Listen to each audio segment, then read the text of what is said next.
Good morning, everyone. Can we start? If you can take our seats so we can start our session today. I want to greet you this morning and welcoming you to day 2 of the 14th Oppenheimer Research Conference. Just some few rules as we start. Please remember to put your cell phone on silent or off so that you don't disturb the flow of the conference. Wi-Fi is available. There's no password. It's called ORC 2025. Please note the location of the restrooms. If you haven't seen them already, you go out and then turn to the left. We have also gifted you with a travel mug in your bag. Can you please use it to refill water from the various water dispensers that are around the room? We've also provided you with recycle bins.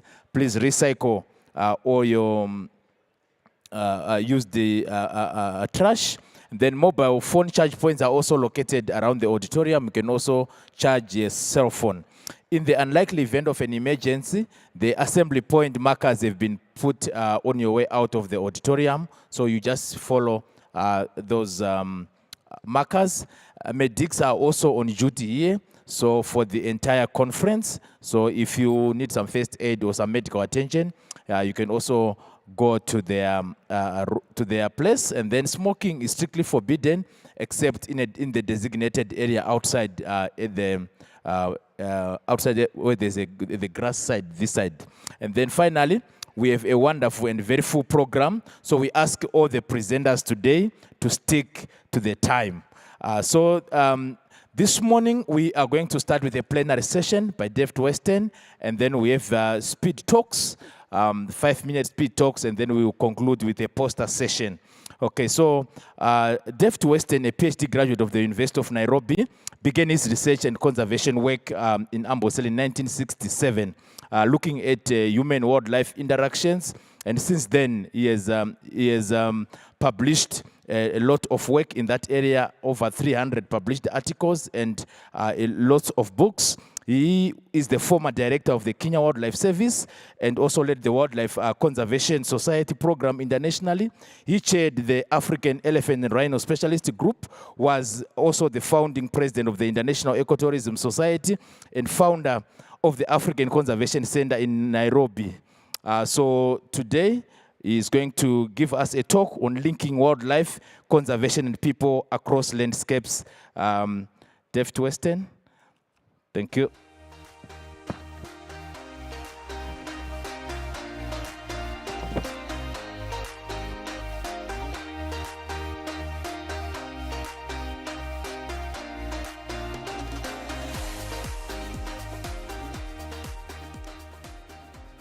Good morning.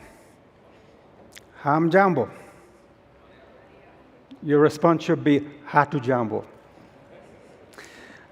I want to express my special thanks to the Oppenheimer conveners.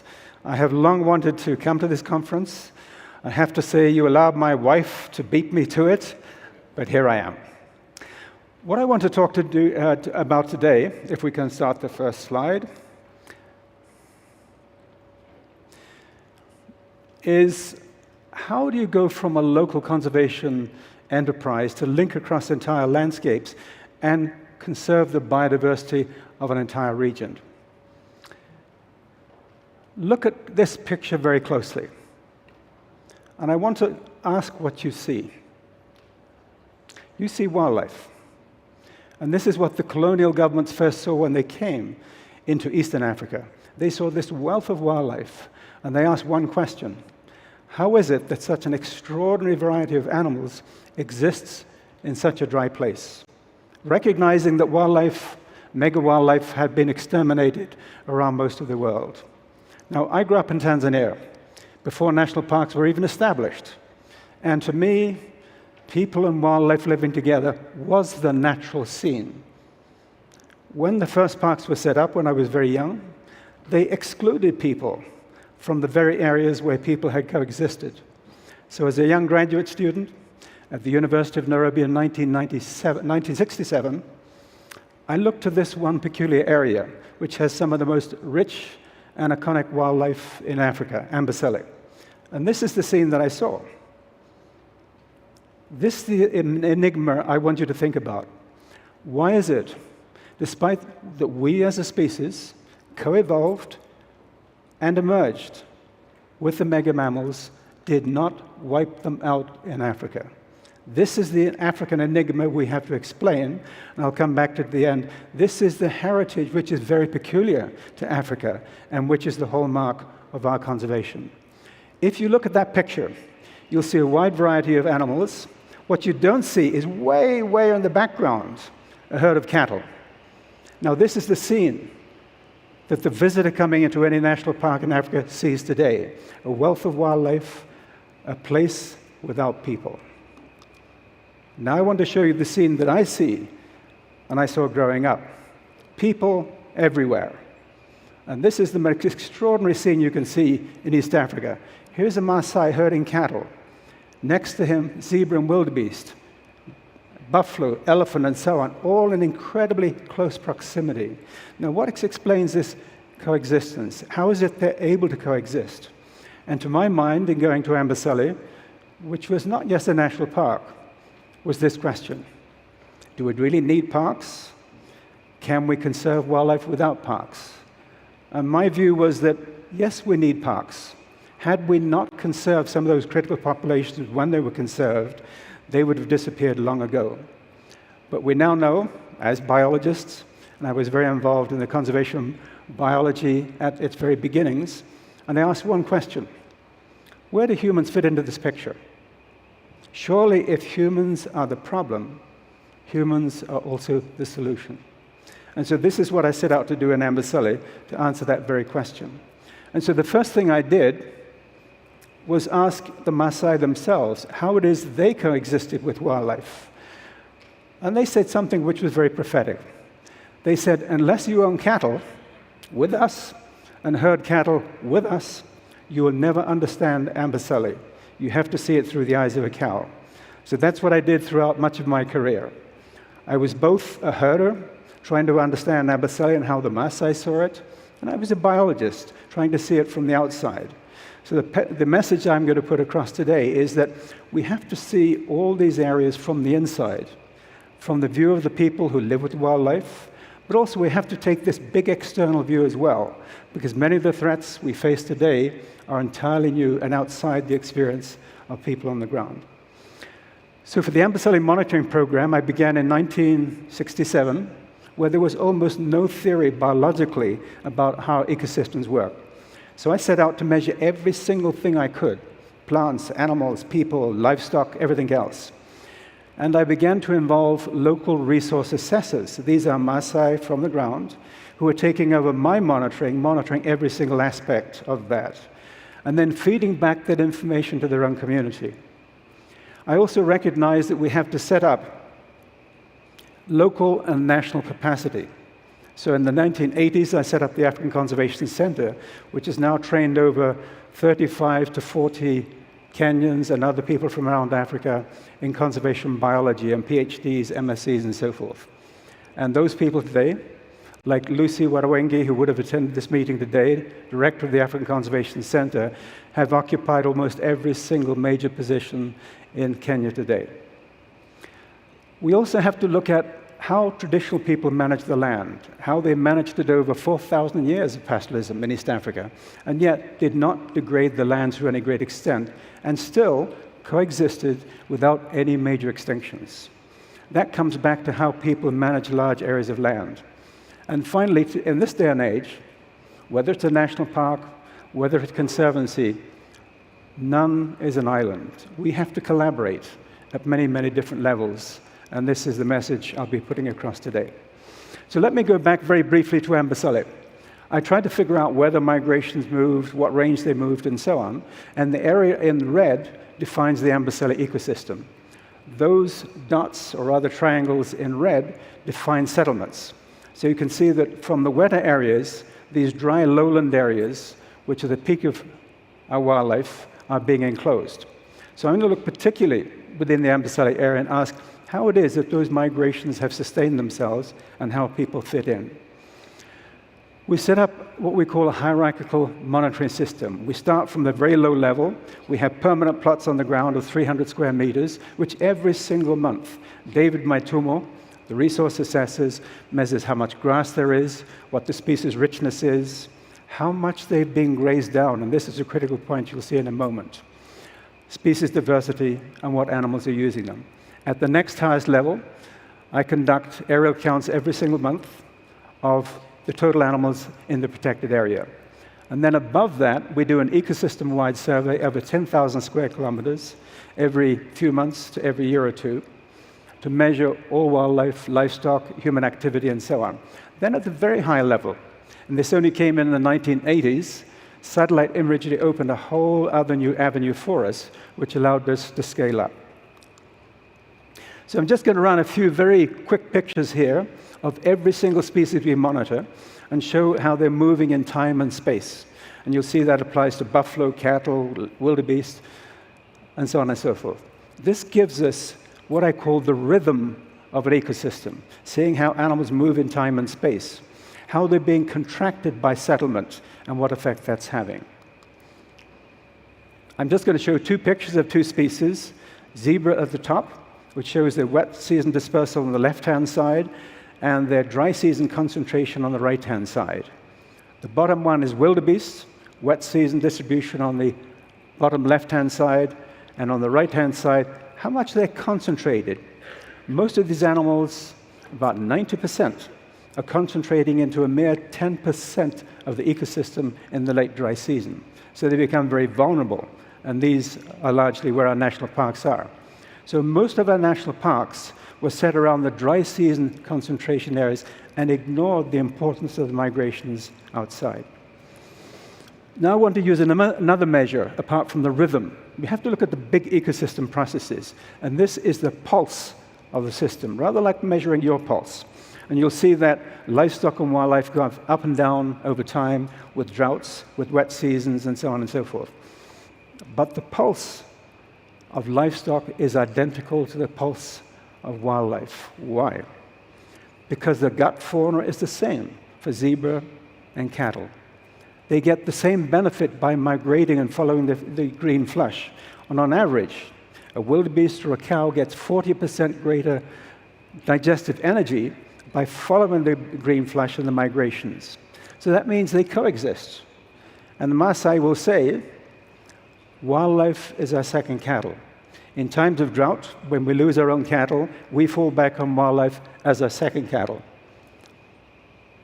Now, being typical men, they say, cattle, wildlife used to belong to women. They went wild. They didn't look after them, so we, the men, now dominate the society.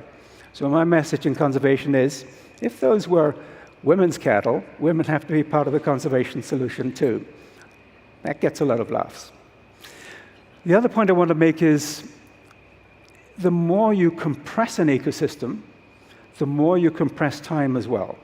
So as you lose range, the seasons become shorter, and you're concentrating animals into the late dry seasons area faster and faster.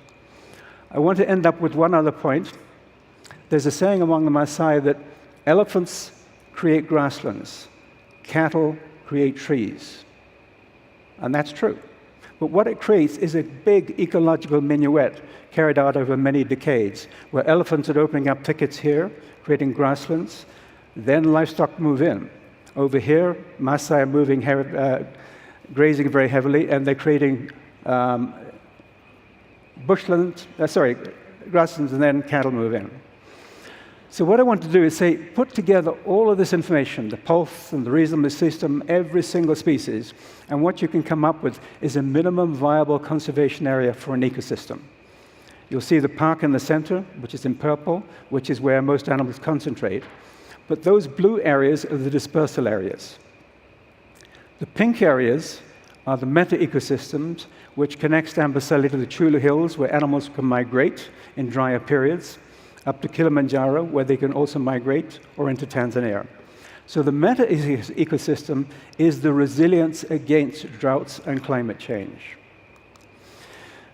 I want to now come back to the local level and say the Maasai have been custodians of the land for generations. So I took on David Maitum on the left in the 1970s, and every single month he's measured grass height, biomass, greenness, grazing pressure, and so on. And this gives us a remarkable picture of the rhythm of the grasslands. So the picture you see on the top left is the actual biomass measured over 6 decades. And it'll show you how that biomass is going up and down and up and down. Obviously, up during rains, down during droughts. But what is very typical is that there's beginning to be a change at about 1998. There's a switch point. That switch point is from when the migrations were free-ranging to when pastoralists became sedentary. And the moment they became sedentary, we see a decline in the productivity of the grasslands. I've got a picture on the bottom left-hand side which shows the condition of cattle. And you'll see in droughts, it goes down, and there's no milk yield left during the droughts. After the droughts, things begin to rebound. Then again, in the droughts of the 2023, we have another big decline in body condition, milk yields, market prices, which means that once it's dropped below a certain level, they can't even sell their cattle, and we're into a huge drought with an enormous impact. So what we do is we have a barometer which measures the condition and warns the community using those pictures down the bottom of good conditions, medium conditions, and severe conditions. And when it moves into the red, that warns the community that they are entering a drought similar to the experiences they've introduced in the past. This is the time to begin sell cattle, to begin thinking about paying for kids to stay in schools, and so on and so forth. So I'm just going to come to one final picture of Amboseli. What's driving these changes? Why the switch point in the 1980s? Sedentarization. Not subdivision of land yet, and you'll see the grazing pressure on the bottom part of the grass has gone from an average of about 25% grazing pressure up to about 60 to 75. In turn, the rainfall efficiency, the amount of grass produced per unit of rainfall has gone down 30%. So even before climate change, we're having a tremendous degradation of the grasslands. And this is the point I've been trying to make again and again and again about the African rangelands. We're facing something very similar to what the American Dust Bowl faced in the 1930s. When everyone lost their livelihoods, they had to move off the land, and there was tremendous degradation. So to finish off this picture, look at the seasonal cycle. If you look at the bottom graph, this is what the season would look like if it was driven by rainfall. The top one is your forage cycle. It's what's driven by your grazing pressure. And you'll see it's becoming more and more synchronized. We're going into recovery from droughts, but deeper and deeper and deeper droughts with bigger economic losses. So I'm going to now transition very quickly to say, how do we communicate this information back to the community? Victor Mose, who is my co-author on this program, will be telling you a lot more about this in the roundtable on Friday. We use platforms to collect the information that goes into cyberspace. It goes right back to the communities. Everyone has cell phones, and this information is available for them in telephones. That then goes back to the grazing committees. And I want to introduce a word in Maasai which has no equivalent in English. It's called eramatre. Now, eramatre, there's no word in Ma for conservation. What eramatre means is the health of the family is dependent on the health of the herd. And the health of the herd is dependent on the maintenance of those grasslands and always keeping reserve for the droughts. So we've resurrected the whole idea of the eramatre. We've resurrected the idea that wildlife were the second cattle, and you can now become the custodians of those areas once again. So that's led us into the idea of bringing together all the elders in Amboseli, and then inviting us, the NGOs, inviting governments, inviting the county council, saying, we want to sit down with you and come up with an ecosystem plan for the whole of Amboseli. So the park will be buffered by our land, our ecosystem, and we are participants in that. As a result of that, there was a payment for ecological services. Now, bear in mind, this is 1970s, which paid those landowners to conserve the migrations on their land. Secondly, A small area was retained for the county council to benefit from those revenues. But here's the most important thing. All those lodges in Amboseli today are outside the national park on community lands, where they're involved in the enterprises.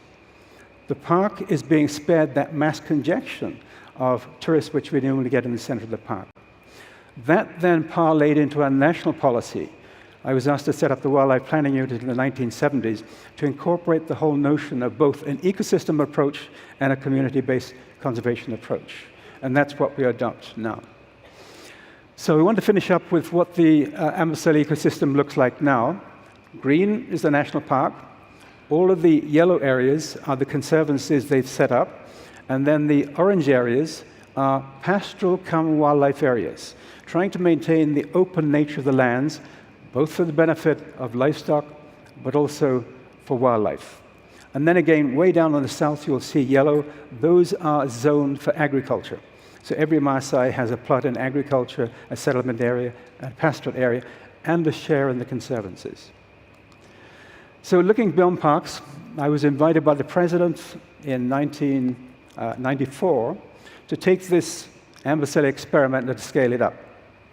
So the first thing I did is say we need to have legal provisions for landowners to have the rights to come into agreements with whoever they wish on how to conserve wildlife, to set up ecotourism operations, to access funds we set up, biodiversity conservation funds, tourism trust funds, and so on, to set up their own wildlife enterprises. Now, I'm very proud of that idea because we called it Parks Beyond Parks. There are now in Kenya today 250 conservancies, and they cover more than twice the area of all our national parks put together. And wherever a conservancy surrounds a park, those parks are doing much better than parks in isolation. We then asked the president to launch this whole approach and take a national-wide approach to selling it through the media, with the media present. That then led on to a final approach, which is ecosystem mapping, which I'll go on to now. If you look at the distribution of wildlife in the whole of the southern area, Amboseli would be somewhere there in the middle. You've got Tsavo on your right-hand side, you've got Mara on the left. How do we link across the whole of these landscapes? We set up the next level of organization called the Southern Rangeland Coalition, bringing together all these landowners across the landscape to form one coalition and saying, this is the richest wildlife area in Kenya. Promote and conserve that, work with your conservation partners, and you will benefit from conservation. Now, today in Mara, the landowners earn about 30% of their income from wildlife over and above their livestock, and they set aside their own conservancies. We then set up the Southern Rangeland Coalition, which, in order to deal with a lot of the big losses to livestock, set up a livestock producers association where they could have the political power to sell their own livestock at good prices. We set up the Kenya Rangeland Association to see what's the future of Kenya's rangelands in the transition from traditional pastoralism to modern economies, beef economies, people wanting to send their kids to school, and so on and so forth. We then have two major districts which cover all the way from Masai Mara to Amboseli, Kajiado and Narok. And they've set up an economic bloc, a common economic bloc, where they say, we've got two major assets, livestock and wildlife. And we, the Maasai, know they have coexisted, and that's their story. That's the Maasai story. So we want to have a circuit that connects all the way from Amboseli to Masai Mara, through the South Rift, which is where the South Rift Association of Landowners are, where you have the oldest fossil sites on Earth, Oligocele, where you have the greatest biodiversity, which I'll show in a moment, going from deserts all the way up to the escarpments and so on. But then we had to have national supporting institutions. And so we have the Kenya Wildlife Conservancy Association, we have the National Forum of NGOs and so on. So we've created these larger forums, which can work both with the landowners on the ground and can work with the governments in forming policy. So our policy is now a combination of bottom-up and top-down. So how do you scale up even further? The southern rangeland area is there in yellow on that side, left or right. This is the richest area of biodiversity, not just in Africa, but almost everywhere on Earth, and I'll show you that in the last slide. So how do we connect up all these parks, Serengeti, Mara, Mikumi, Amboseli, and so on and so forth? First of all, by setting up the Rangeland Coalition of Kenya, the Southern Rangeland Association. We then took a bolder step. We invited the Tanzanian government, the Kenyan government to sit down on Arusha and say, let's form a cross-border ecosystem. We then invited all the local communities to be represented, the NGOs, the donors, and so on. And in 2 days, we came up with what we call the Borderland Conservation Initiative, that we would have a structure working with all the partners to help conserve this big contiguous area. So here's the extraordinary thing. If you look at the picture on your right, the elephants are telling their own story. These are radio-tracked elephants saying, hey guys, these are the areas we need. This is the area you need to connect up. So elephant conservation, rhino conservation, all the large mammal conservation has now come up with a larger program for Kenya, and I'll show you that next, which is National Biodiversity Planning. In 2010, we held an international meeting to bring together all the landowners in Kenya, many others, and the conference was labeled Biodiversity, Land Use, and Climate Change. And guess what came out as the most important issue? Land use, because it was being degraded. And you can see from the previous graph that I showed that the efficiency of rainfall is already declining, despite yet climate change. But it also means when climate change hits on our degraded lands, the impact is going to be even greater. So I'll finish up with, we've mapped all of biodiversity, the Biodiversity Atlas, and then under the presidential directive, Victor here is one of those people, we decided to replicate what Amboseli did and come up with a national mapping. So mapping all the main ecosystems, and they're shown here. You can see the productivity of those areas and where those ecosystems lie. So this is what we call the minimax approach to conservation. What is the minimum area we can define which captures the maximum of biodiversity? And how in each one of those areas can we set up the governance of the landowners, the NGOs, the governments to conserve those ecosystems?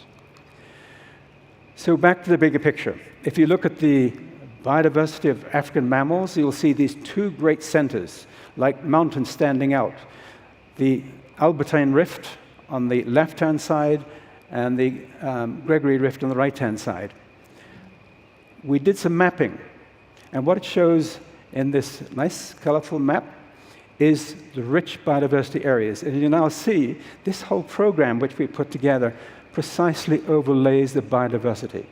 But even more, it traverses all of the altitudes from deserts in Magadi all the way up to Kilimanjaro, which will insulate that area from climate change in the event that climate change becomes a driving factor. Because our parks are so isolated, they're all within the 500 to 700 millimeter band of rainfall, that if rainfall shifts one way or the other, we're going to have climate refugees who can't move anywhere. So I want to finish up with a larger message. I've heard a lot in this meeting that South Africa, Southern Africa, is one of the great centers of learning, of conservation, and collaboration. We say the same in East Africa. We're a great center of exactly those things. So my question for this conference is, why haven't we got together? We're looking at two aspects of the same thing. In East Africa, we're trying to conserve big open landscapes which have not yet been subdivided. In South Africa, you've gone through a long history of land privatization and isolation, and now putting back together those pieces. So surely, if we can put together the two pieces of those jigsaw puzzles and learn from each other and have exactly this sort of form we have today, we're going to be better off. So here's the final message. Everywhere I look, and I have to say, like Jane Goodall, who was a very good friend of mine, I'm an optimist because I've seen progress. I've seen communities come into conservation, become the custodians of conservation, realize that they have always been the custodians of conservation.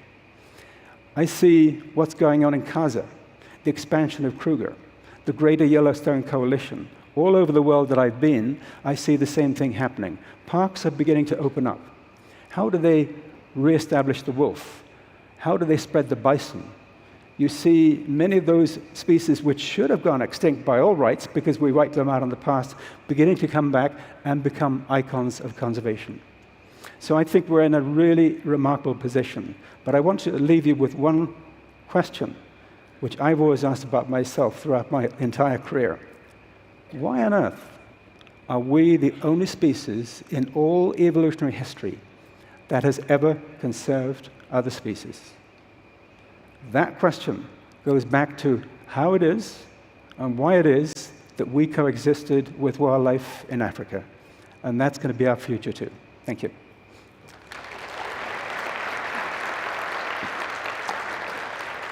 Thank you.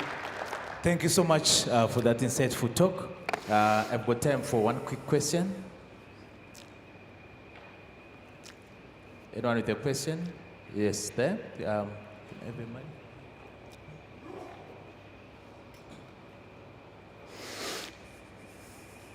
Asante sana, Jambomzi.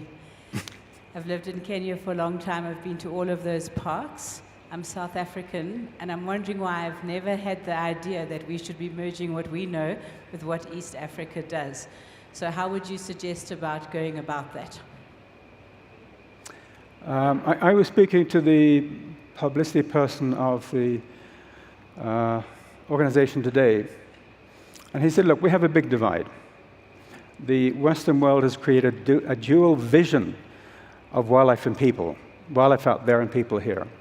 We have been bedogged, quite frankly, by the Western world saying that we have to separate wildlife and people. That's not the African story. So my view is that what is missing is a voice from the community. Do you realize in social media, only 5% of the community ever gets a voice in the international media? It's all of us. And I include Jane Goodall as being the spokesman. We shouldn't be. So what I would suggest is that we get a small forum of people, which represents the managers, which represents the biologists, which represents the NGOs, and the animal rights and welfare groups, meeting with the communities and saying, what is it we're trying to achieve? How can we achieve this? What are the big unresolved issues? This is going to have to be a pluralistic approach. There is no one solution for conservation. We're going to have to accept that we have different solutions for different areas. But I would add this one point. Every single time I've met up with animal rights and welfare people, I have 90% agreement with them. I don't like seeing laboratory animals used for experimentation. But neither do I like seeing people killed, their crops destroyed, and their voice ignored. Thank you. Thank you so much. Thank you. You can clap your hands. Thank you. Thank you. Next up, we have speed presenters. We just have a minute to remove the podium, and then we will continue with the speed presenters. Speed presenters, please, you'll be on stage during the presentations. Thank you.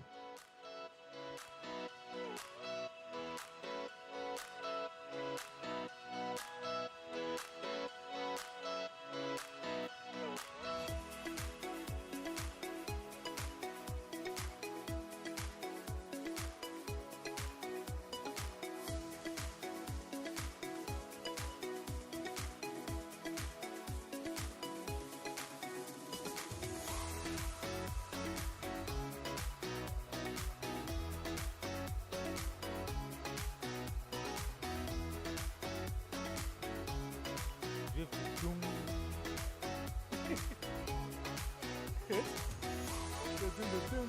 was nice last time. Job.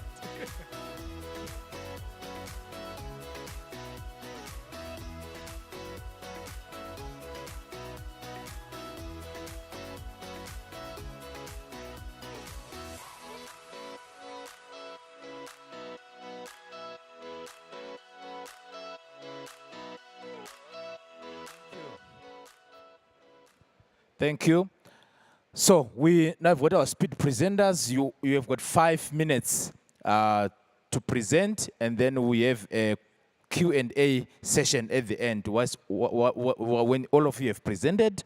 So first, we have got a talk about most bioindicators from Antonio Razafin Rambo.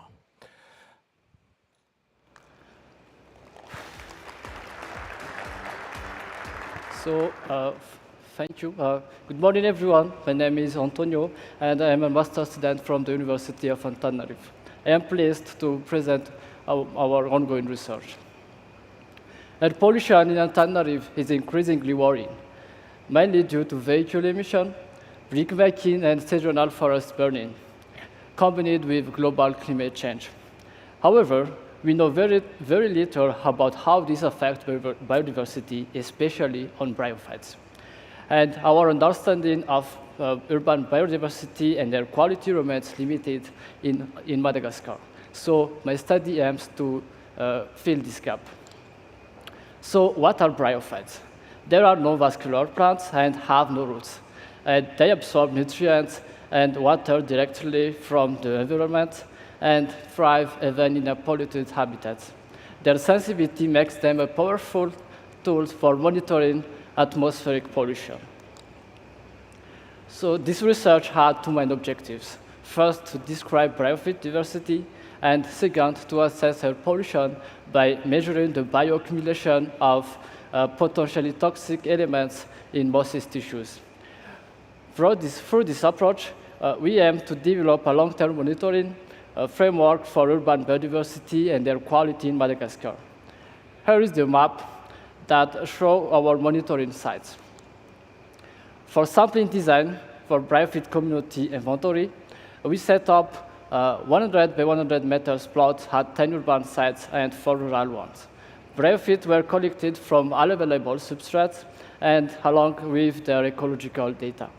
At each site, we also collected mass samples for chemical screening of elements to assess pollution levels. Our preliminary results show a relatively high species richness for such as an urban setting. So far, we have identified a total of 100 species comprising of 88 mosses and 12 liverworts. Mosses, particularly from the family of Potiaceae, were the most widespread and abundant. A clear decline in species richness was observed from rural to urban areas, suggesting that urbanization and air pollution impact negatively the bryophyte diversity. And moreover, the species accumulation curves confirm that the sampling design was representative, capturing most of the species present across the gradients. This figure shows the variation of elements concentration across all sites.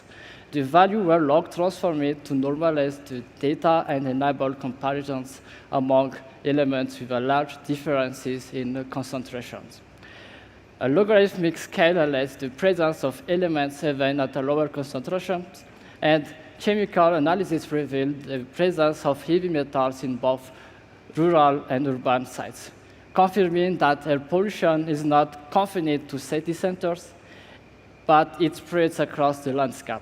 It was interesting to find a trace of cadmium and lead in bryophyte tissues, one of the most dangerous for human health.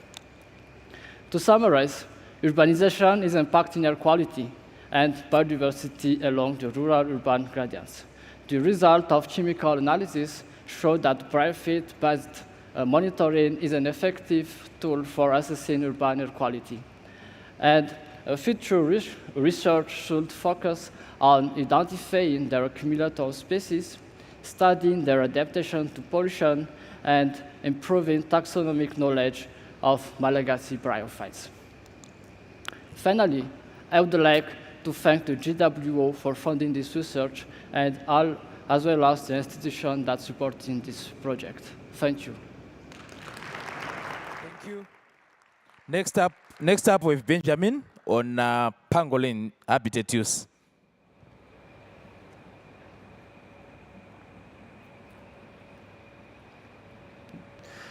Pangolins are considered the most trafficked mammal in Africa, with over 200,000 being poached every year. Pangolins confiscated from the trades need rehabilitation and ideally released into suitable areas. However, the location of these areas is often uncertain, as we don't know where these pangolins exactly came from. Considering the factors, that impact species distribution and habitat use is fundamental to identify safe areas for survival and for assessing potential future impacts of other pressures, including habitat loss from changing climates. Data collection took place at Swalu Kalahari Reserve for a period of 12 months. Swalu is located in a dryland environment in the Northern Cape province of South Africa. Pangolins were located from the help of guides and trackers, and once located, they were fitted with VHF tracking transmitters. Pangolin observations included recording whether pangolins fed at grasses, trees, or the bare ground and bare ground by trees. I also recorded pangolin duration of feeding time and prey consumed. One of the objectives of the study was to look at pangolin foraging behavior and fine-scale habitat use patterns. During the dry season, we saw that pangolins tended to forage more at prey that was closely associated with trees, then grasses, and lastly, the two bare ground categories. During the wet season, however, we saw a behavioral shift, pangolins tending to feed more at grasses, then trees, and then there was a dramatic decrease in the two bare ground categories. During the dry season, the duration of feeding time was highest at the two bare ground categories, which was then followed by trees, and grasses had the lowest duration of feeding time. During the wet season, all categories did decrease, where the two bare ground categories and tree category averaged about 1.5 minutes. However, we saw a significant decrease in the duration of feeding time at grass tufts. So even though the frequency of pangolin feeding events was highest at grass tufts, they spent significantly less time feeding there. This evidence that pangolins shifted their foraging behavior can be supported by insect transects that were laid out over a 12-month period. The same 30 transects were laid out and mostly caught ground-dwelling ants and termites. During the dry season, there was an average of 16 ants per trap caught, and during the wet season, it increased to around 26 ants per trap. Rainfall during the dry season had a strong positive effect on ant abundance. So during the wet season, pangolins fed more at food associated with grasses, but the duration was lower, which suggests that this was a more profitable foraging strategy. During the dry season, pangolins adjusted their diet to focus more on ants closely linked to trees, highlighting their seasonal flexibility and strong influence of prey availability on their foraging behavior.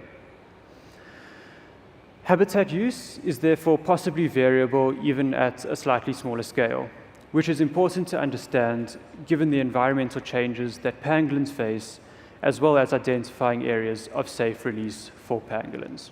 Thank you. Thank you. Thank you very much. Next, we've got Lorraine on climate change and cyanobacteria. Cool. So, current climate change predictions indicate that climatic conditions will become hotter and drier in the near future. This means that rainfall events will become less frequent and less predictable. Also, the hotter temperatures will make evapotranspiration rates higher. Combined, this leads to an overall decrease in available surface water and water holes to shrink.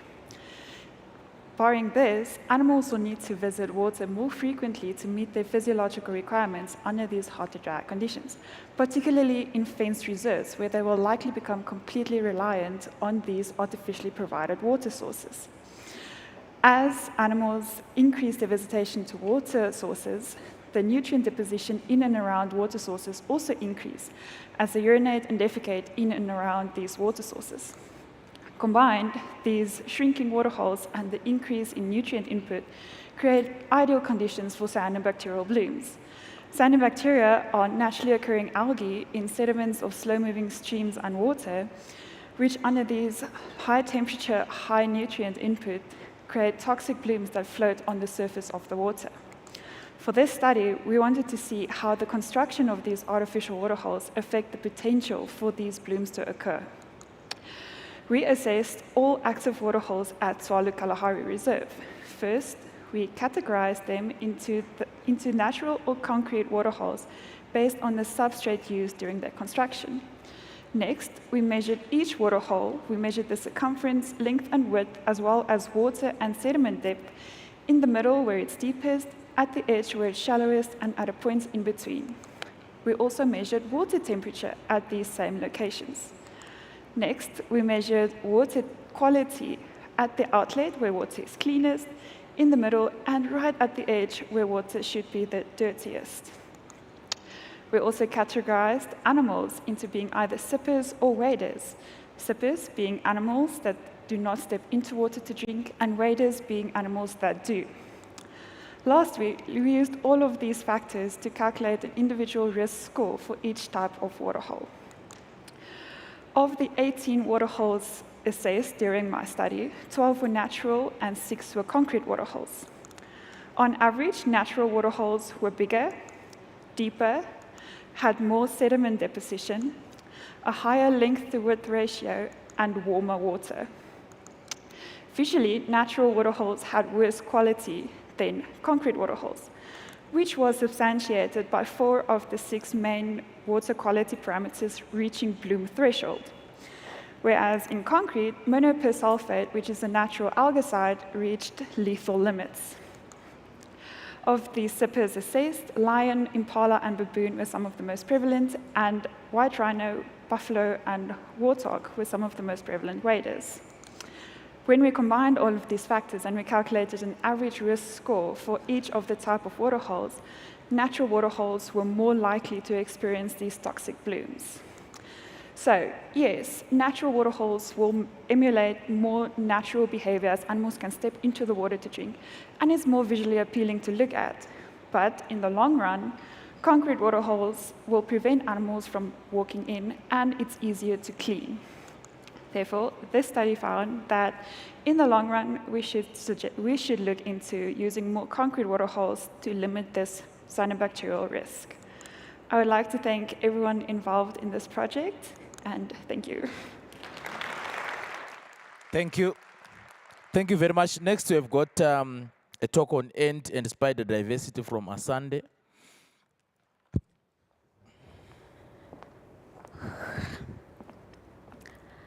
Are the riparian zones of Umgeni River connected to the upland ecosystems? Today, we find out. Riparian zones are transitional areas between land and freshwater systems. They're relatively small compared to the upland ecosystems. They're unique due to their soil, vegetation, and disturbance regimes, which make them complex and dynamic. They act as natural filters, removing pollutants from surface runoff. Their vegetation stabilizes soil, help absorb and slow down floodwaters, and it has potential to contribute to climate change resilience. Other than that, they are a home to a wide range of plants and animals. Among the dominant animals in the riparian zones are arthropods, which include ants and spiders. Their diversity and abundance is crucial for the sustainability of ecosystem health, as they link the terrestrial and aquatic food web as predators for emerging aquatic insects and prey for birds and fish. They are also sensitive to environmental changes, which make them potential indicators to assess, restore, and manage any ecosystem. Globally, only 10% of all riparian zones are not extensively exploited for human use. The current state of knowledge focuses on selected species neglecting terrestrial arthropods, especially in African rivers. While previous studies have made efforts to address the gap in knowledge, the physical boundaries of these zones can vary depending on the organism and its specific habitat needs. Umgeni River is one of the most important rivers of KwaZulu-Natal, surrounding communities and servicing 4 dams with water. Its riparian zones serve as early indicators of environmental change. So we had sampling plots on a transit from 0 meters to 300 meters from the riverine to the uplands, using pitfall traps during the wet and dry season in Umgeni Port and Hilton. Spider abundance increased during the wet season, while the ant abundance decreased with increasing distance in the wet season. The distribution of ants' foraging strategies was mainly affected by distance, seasonality, and location, whereas the spider foraging strategies were significantly influenced by locations and seasonality.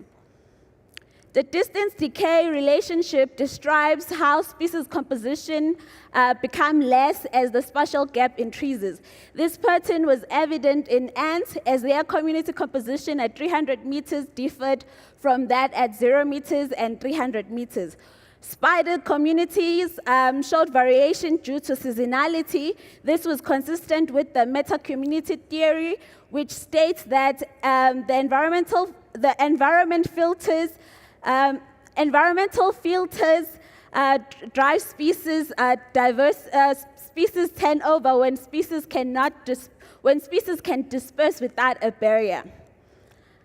We can conclude that the riparian zones of Umgeni River support distinct ant communities from those in the adjacent uplands due to the species replacement, suggesting environmental heterogeneity. Contrasting to spider community composition, which suggests connectivity between the two ecosystems, with seasonality temporarily filtering the communities. This study, being the first one to document the terrestrial arthropods of Umgeni River, advocates for the preservation of heterogeneous habitats and the extension of conservation efforts to the adjacent uplands to sustain biodiversity. I'd like to acknowledge everyone who was part of the project and helped make it a success. Thank you. Thank you. Thank you very much. Next, we've got Lesedi talking about the white broad sparrow weavers and the Kalahari. Thank you. Hi everyone, I'm going to quickly tell you about a Kalahari ecosystem. So ecosystem engineers are species that create or modify the physical environment. Some of the examples I have are the coral reefs, the termite mound, beaver dams, as well as the classic barrow. So these species actually facilitate resources, therefore making them available for other species, creating outsized impact in resource-scarce areas. So birds also have the potential to be ecosystem engineers. And in this picture, you are looking at a white-browed sparrow roost, which is being used by scaly feathered weavers. There's probably around 8 individuals in there, all huddled up. Some of the species that have been seen sleeping in these roosts are the red-headed finches, southern fiscals, those species that you see in the image. So to tell you more about the white-browed sparrow weaver, they occur in arid and semi-arid areas, although their distribution can be a little bit patchy. They are territorial year-round and live in groups of 2 to 12 individuals, and they create these iconic roosts that last for years in the field, providing shelter from extreme weather conditions as well as predators. Because these roosts have been used by other different species, they therefore provide a community resource.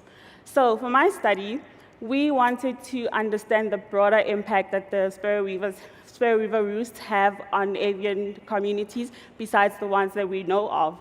And therefore, we hypothesized that the presence of the sparrow weaver roosts will boost the local bird life in the Kalahari.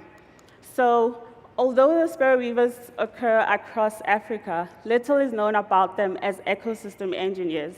And there's also very little experimental studies on the potential of birds as ecosystem engineers. So for my study, I worked at Tswalu Kalahari Reserve, and I had to find areas that did not have the sparrow weavers or the sparrow weaver roost, and I found 32 plots without, and in those plots, I hung 6 roosts in each plot. I did not take the roosts from the existing trees. I picked them on the ground, and I had to divide the 32 plots into 2, which was treatment and the control. The treatment plots were left open, the entrances were left open, And the control plots, we closed the entrances with cardboard to minimize access. So I did 3 sets of 5-minute bird counts across 3 different phases. The first phase was pre, which was before adding the nest, and we used this as the baseline. The second one was post 3 weeks. This was to monitor the short-term effect, and the post 4 months was to monitor the long-term effect of how the birds would respond.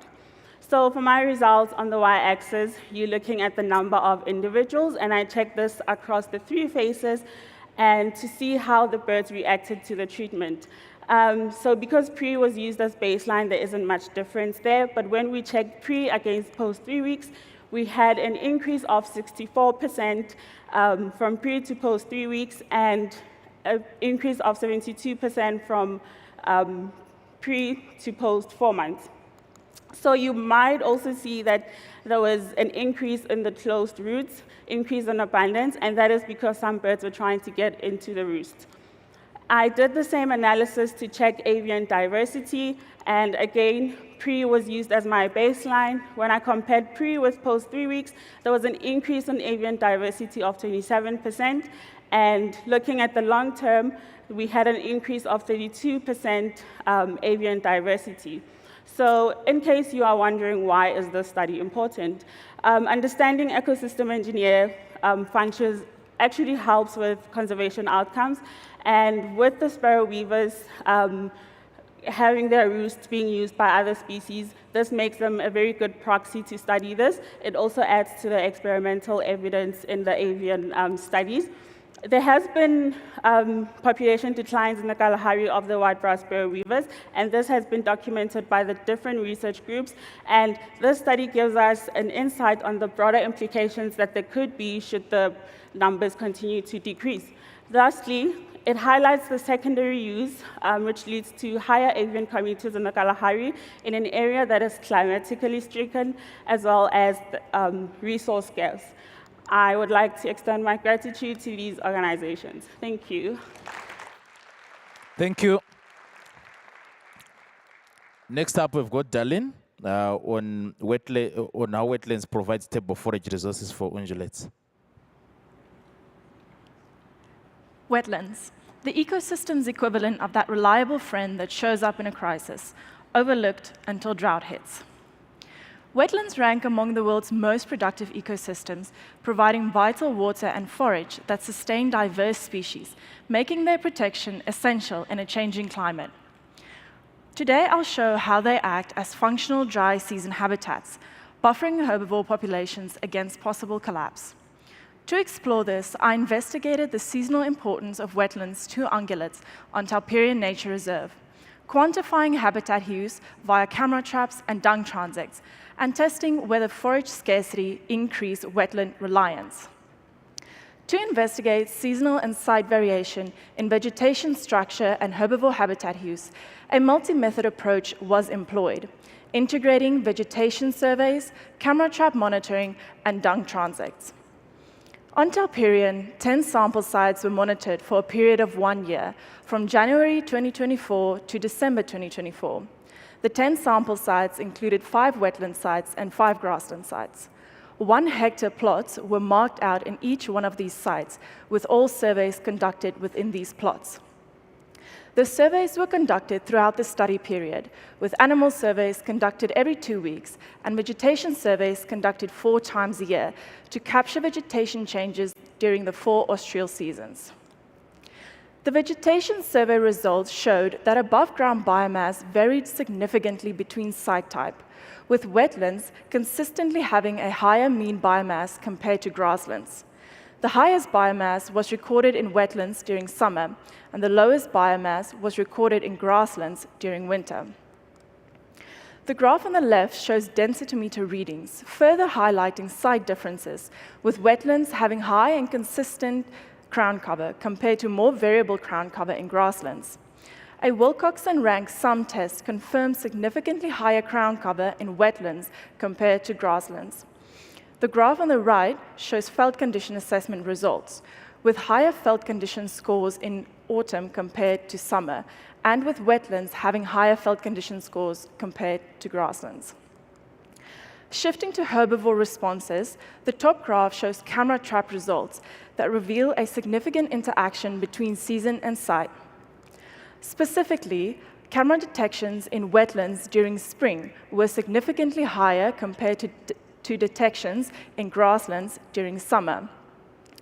The graph on the bottom shows dung transit results, which also reveal significant season-by-site interactions, with both winter and spring having significantly more dung pile counts in wetlands compared to grasslands in summer. These results reveal a general shift in habitat use, with higher biomass, denser vegetation, and better veld conditions leading to herbivores shifting from grasslands to wetlands during dry seasons. This relative shift aligns with documented herbivore behaviors during resource-limited periods. When resources become depleted, herbivores will adapt by broadening their diet and increasing their use of functional dry season habitats, such as wetlands. Wetlands play a crucial role in ecosystems. However, poor management practices such as overstocking lead to overgrazing and ultimately the degradation of these systems. This could have serious management consequences, including the potential collapse of herbivore assemblages. It is therefore essential to understand the seasonal variation in forage and habitat use of upland grasslands and that of wetlands to ensure the long-term functioning of these ecosystems and their use by herbivores. Thank you. Thank you. Last but not least, we've got Shaskia talking about the emerging contaminants in a Southern African river catchment. Good morning, everybody. So, legacy and emerging contaminants in a critically ecologically important Southern African catchment, specifically the Crocodile River. So, rivers sustain livelihoods, they sustain biodiversity, but the Crocodile River catchment is slowly becoming a chemical cocktail. And not the fun kind that I hope that we'll be having later tonight. Rivers are the veins of ecosystems. Rivers, every drop of river water tells a story, not just about nature, but about the kind of medicine that we take, about the kind of chemicals that we use, about the kind of lifestyle choices we make, a little bit more questionable sometimes here and there. The image that you're seeing now looks like livers, looks like petals, looks like leaves. Not really sure what it is, but it's a little bit more grim than that. The image that you're actually seeing is dead fish. It is a pollution event. It is a die-off of some of these fish. And it is more common than we think.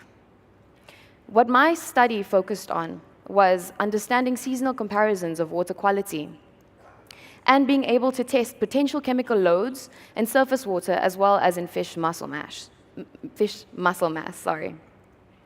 I screened for 22 metals and 274 pesticides in water samples, as well as 21 pharmaceuticals.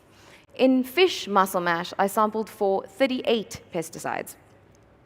They were analyzed using liquid chromatography mass spectrometry and gas chromatography mass spectrometry. Within the crocodile catchment itself, I did in situ water quality sampling with a probe. I also sampled for these surface water samples and did on-site solid phase extraction. And then I also sent these tissue samples off to a commercial laboratory for chemical analysis. The Crocodile River itself, land use is varied. There is industrial use, there is urban use, there is agricultural use, and then there are also ecological zones or buffer zones. The agricultural, industrial, and urban bring in chemicals, pharmaceuticals, and pesticides, as well as fertilizers into the river. So my aims were simple. Determine the chemical loads, determine whether or not there might be a link between anthropogenic pressure and ecological risk. One of our key findings was that legacy contaminants still haunt our rivers. DDT and DDE were present. This means that there is a level of bioaccumulation and biomagnification, as you will see. So with the 3 fish that we sampled, I know some fishermen here are dying at the tiger fish that you see. It was very fun sampling. The large-scale yellowfish, as well as the tigerfish and the red breast tilapia were all sampled. DDE was present in all 3 of the fish. DDT, however, was only found in the tigerfish. The levels of DDE in the tigerfish were also elevated, suggesting biomagnification through our trophic levels. There's also differences in the concentrations among species, which might be due to physiological factors such as their uptake and their metabolic uptake. Pesticides were absent in April 2022 in water samples, but in October we did find perchlorates as well as chlorates.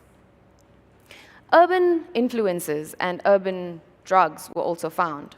We found a lot of methaqualone, or mandrax, at 79% of our sites. We also found cocaine and its metabolites, as well as persistent compounds such as carbamazepine, diclofenac, and sulfur methoxynol. These are persistent compounds that are very difficult to get rid of in a system. Pollution hotspots also allow us to see that there might be a level of antibiotic resistance within the water and causing aquatic toxicity. Within metals, seasonal changes led to fluctuations in the input and the runoff in the river, causing variations in our metal concentrations, which differed between sampling seasons. In the April and October sampling sessions, the target water quality range that was set out by the then DWAF showed that at each site, aluminium, lead, as well as arsenic all exceeded the general acceptable amount that we need for ecological health. So what does this mean? Basically, this means that there is still legacy contaminants being discovered in our rivers, and our new contaminants are emerging at levels faster than we are able to manage. We need to have improved wastewater treatment facilities that need to be upgraded and updated regularly. We also need monitoring of legacy and emerging contaminants, which must continue. Public awareness is important, and we must be able to have a conversation about conservation that reaches more than just scientists and researchers in the room. Thank you very much. Thank you, our presenters. It's now time for question and answers. We've got 5 minutes to just pose some questions to any of the presenters. Please raise your hand if you would like to ask some questions. Thank you. Lesedi, I have a question for you. It's Andrew McKechnie. Wonderful to see you again. But my question is, was the presence of sociable weaver nests not potentially a confounding factor when looking at the impacts or the effects of sparrow weaver nests? And if it was, how did you control for that? I had to search for areas that did not have sparrow weaver roosts initially. I also did factor in sociable weavers because some of these species that use the sparrow weaver roost actually do use the sociable weaver nest as well. So I looked for areas that did not have both of those species nests. Yeah.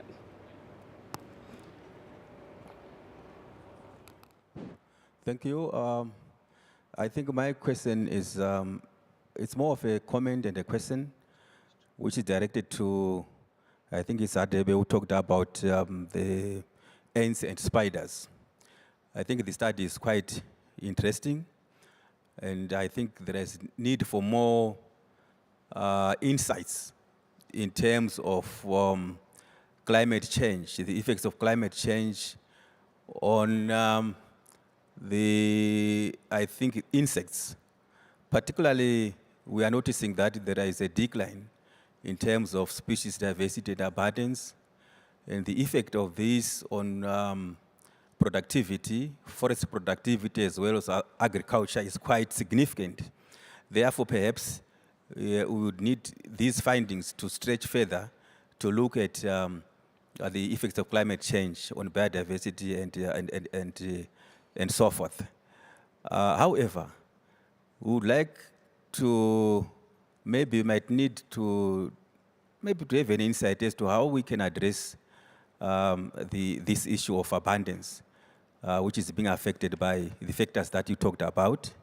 Then there is another one. I think this one is for the legacy and emerging contaminants. I think we can agree that in Southern Africa we are facing a challenge in terms of river pollution as well as dam pollution.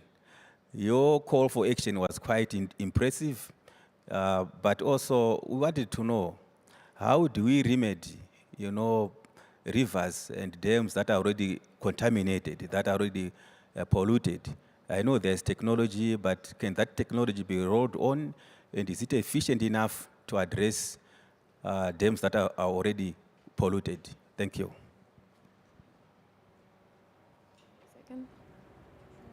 His first question as well. Okay. I think I'm going to answer your second question, which I think was directed towards me, if that's okay. So I think in South Africa specifically, because from what I'm speaking about is a South African context, there is a lot of shortfalls in our implementation of laws for the constant monitoring of our, wow, it's bright, let me stand up. There is a lot of shortfalls in our laws and the implementation of it. And I think that in order to be able to address these kinds of shortfalls, we need to have consistent monitoring, and we need to call to action not just scientists, but also just normal community members to make it more engaging, to make it more accessible, to make not just the research that we actually find on the ground that we can understand the numbers for, but actual people. This is what's happening. This is how sustainability is being affected. This is why you need to not be able to litter. This is why you need to. So just having a conversation like that, I think, will make a big difference in our contaminants of emerging concern, as well as our legacy contaminants. There needs to be some accountability, and I think that's how we change the conversation from just seeing it to actually making a difference. I hope that answers your question. Thanks. My question is for Dalian. Thanks for a great presentation. I see, obviously, the wetlands are quite heavily utilized in the winter months. Are those wetlands being overutilized by Game On Telperion? I don't think it's being overutilized yet, but I think since there's not really, they're confined within Telperion, and there's no predators. I mean, there's leopards, but the leopards can only do so much. So I think it will become a problem in the future if it's not monitored and eventually controlled. So yeah, I think wetlands would face some threats. Still in on the question?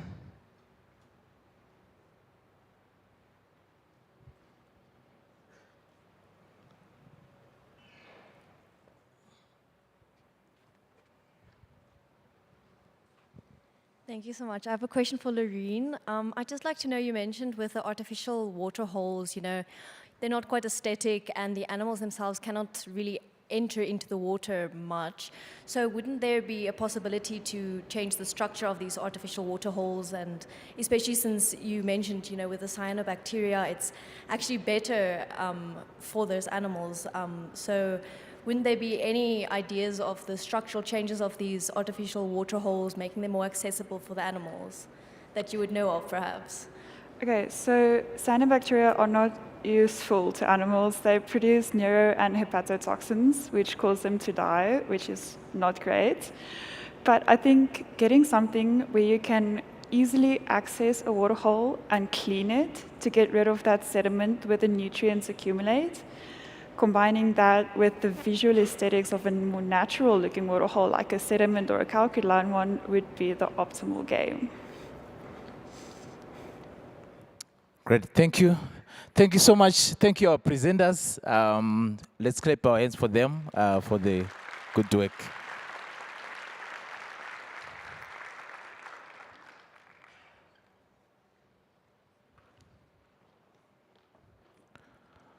Well, we have come to the end of the speed talks. We are now going to a poster session.